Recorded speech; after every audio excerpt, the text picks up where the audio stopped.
I like the definition of extension that was agreed upon by all the Australian territory and state governments back in 2006. Extension is the process of enabling change in individuals, communities, and industries involved with primary industries and natural resource management. In today's episode, we're going to explore what extension is, as we think this is one of those frequently asked questions that people working in extension get asked all the time, but sometimes struggle to give a succinct, straightforward answer. Absolutely, John. A quick Google search shows that extension these days is a word mostly associated with web browser add-ons, which is not terribly helpful. But essentially, extension is a word that means a part that's added to something to enlarge or prolong it. So hence we have extension cord, extension ladder, house extension, and an extension to the due date of an assignment. Yes. So no wonder my new friends look at me strangely when I say I work in extension. While agricultural extension is relatively well known in the Northern Hemisphere, especially Europe and the United States, it's not really part of the vernacular in the Southern Hemisphere, including Australia and New Zealand. So Denise, can you help me understand the origin of it, please? Sure, John. But it's actually a little unclear where and when the term agricultural extension was first used. However, farmer education can be traced back at least 2,000 years, especially in China, where they developed agricultural policies and disseminated practical farming advice. Now in Europe, the Irish potato famine that started in 1845 is an example of a well-organised community education program for farmers. The Earl of Clarendon asked the Royal Agricultural Improvement Society of Ireland to appoint itinerant lecturers. And these folks travelled around the worst affected districts, showing farmers how to improve their cultivation practices and how to grow alternative crops. Yes, and what we refer to as extension was first used in Britain in the 1840s to describe universities communicating or extending their research results to the wider community. They did it to extend the reach of the universities beyond their physical campuses into the neighbouring communities. These university extension programs soon spread to other institutions in Britain and across to the United States. They became well established by the end of the 19th century.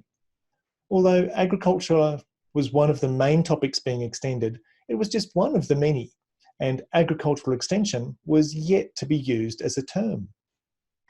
So from there, agricultural extension started to take off in Europe, in what is now modern-day Germany. Itinerant farm advisors were being employed under the auspices of central agricultural societies. And by the close of the 19th century, agricultural extension systems modelled on that German experience had spread through Europe. And if you have a look on Wikipedia, you'll find the English translation of how different countries describe what we call extension. In Arabic, it means guidance. And in Dutch, it means lighting the path, which I think is a really great metaphor for extension. The French refer to it as popularization, and the Spanish call it training or capacity building. I agree, Denise, that the Dutch metaphor is very apt. Lighting the path sounds so good. Anyway, back to the story. All this effort in Europe was keenly watched by the United States and Canada, where agricultural societies had become common during the first half of the 19th century and supported itinerant lecturers in agriculture. However, the creation of land grant colleges there meant that agricultural extension was really about to take off. Yeah, absolutely. So let's detour for a quick American history lesson. The Morrill Act, that's Morrill, was sponsored by Justin Morrill while Abraham Lincoln was president, and it became law in 1862. The actual title of it was an act donating public lands to the several states and territories, which may provide colleges for the benefit of agriculture and the mechanical arts. It provided each state with 30,000 acres of federal land for each member in Congress. And these parcels of land were then sold by the various states to fund public colleges that focused on agricultural and mechanical research instead of the traditional liberal arts. Mm. And a second Morrill Act was passed 28 years later in 1890, aimed at the former Confederate states. This time, however, it provided cash instead of land.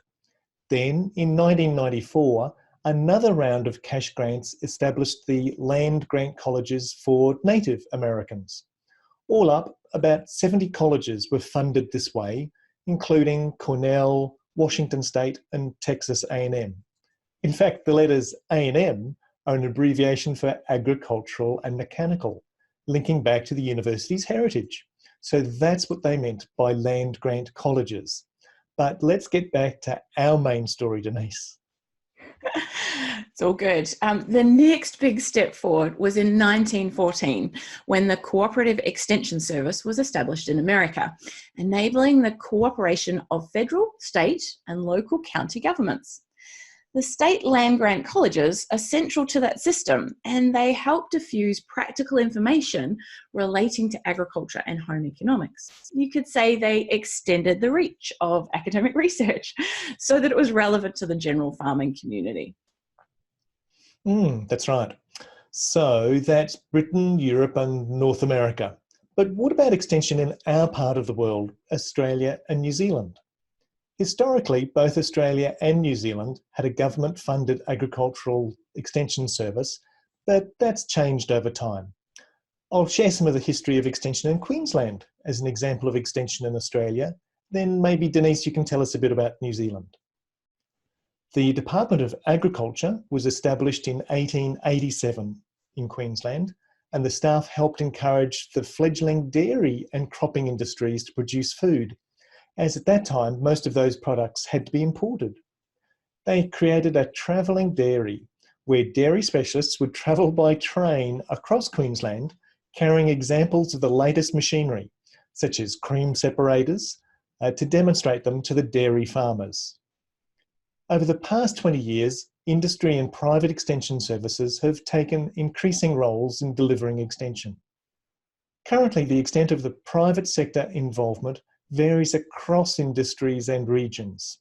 There has been an increasing tendency for public sector extension to move from doing extension activities to enabling others to do it, such as private consultants and not-for-profit organisations. So that's Australia, Denise. Can you tell us a bit about New Zealand?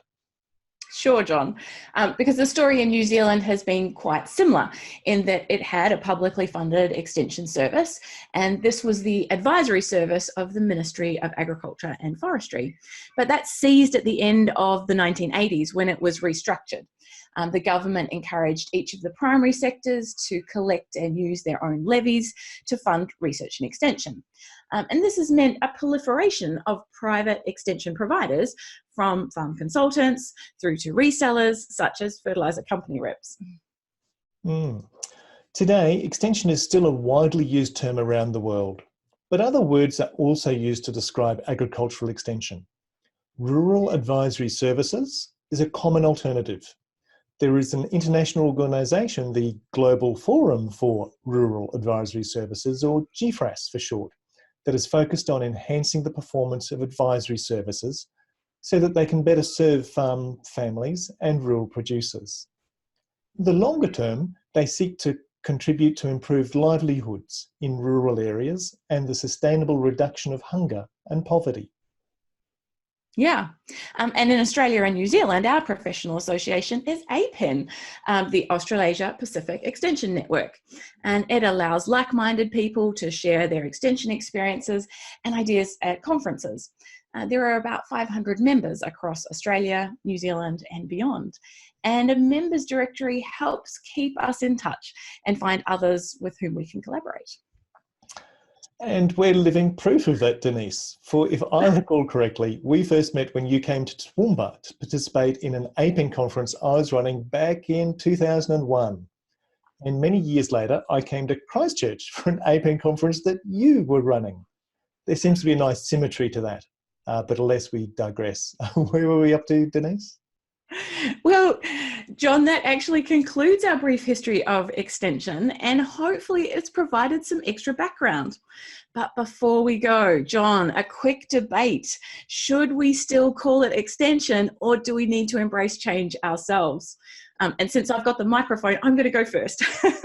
I say, yes, we should still call it extension. We've covered the long and amazing history of the word extension, so why would we change it? Many parts of the world are very familiar with the word and use it in the context of agricultural extension. I use the fact that people are unfamiliar with extension as a chance to talk it up.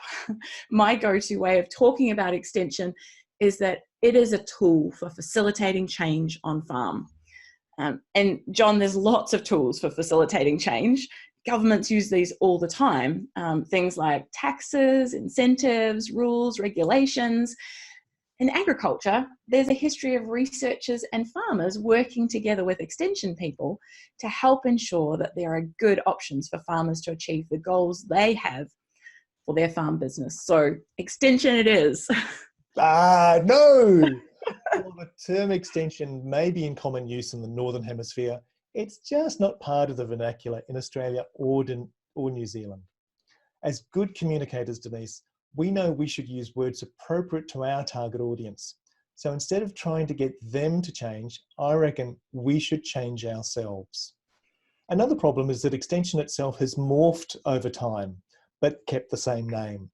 So, back in the 60s, it was all about top-down technology transfer. And nowadays, it's more about collaborative approaches and innovation systems. Depending on when you worked in extension, you could easily have quite a different understanding of the word extension. If a person I've just met at a barbecue asks me what I do for work, I avoid using the word extension at all costs. I just say I help enable change in agriculture so that farming can be more profitable and sustainable. I like the definition of extension that was agreed upon by all the Australian state and territory governments back in 2006. Extension is the process of enabling change in individuals, communities, and industries involved with primary industries and natural resource management. The State Extension Leaders Network, of which I was a member, published that in a booklet about the role of extension, and I'll include a link to that in the show notes. But I reckon we should change our language and call it something meaningful to the average Aussie or Kiwi, such as enabling change. And then we'd call ourselves enablers of change instead of extensionists. I think that has a much better ring to it, Denise. Now, you might be onto something, John. We'll see.